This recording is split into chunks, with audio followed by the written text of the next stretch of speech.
beginning had telltale signs that it was made in a laboratory. Right. And I've studied this very intensively over the last 4 years because I chaired a global commission about these issues.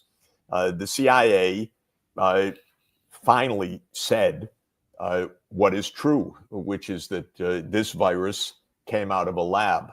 What they didn't tell you, and what's quite important, is that it almost surely was made in a U.S. laboratory. Oh boy! Not in a Chinese laboratory. It may have been tested in a Chinese laboratory, but it was made in a U.S. laboratory, probably in the University of North Carolina, by the way, just to mention.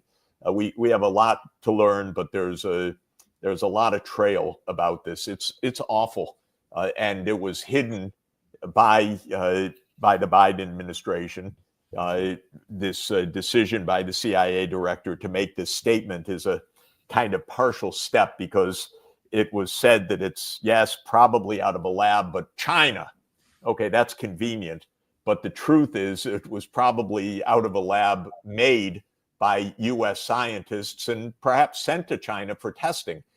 One very good theory is that the Wuhan facility has a colony of a specific kind of bat population that the U.S. scientists wanted to use for testing this new virus, because they wanted to see whether these bats in China would be susceptible to this newly concocted virus.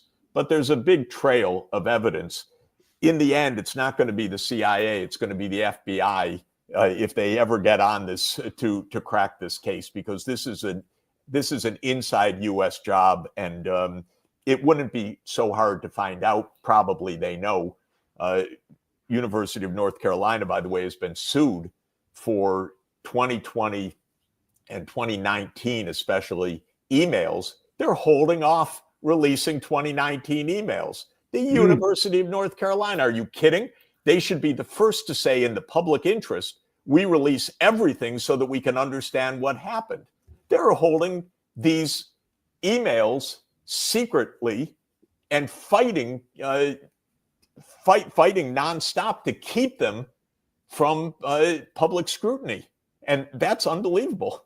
We do need to find out what happened. There's good reason to believe that Tony Fauci funded extraordinarily reckless, dangerous research that went awry.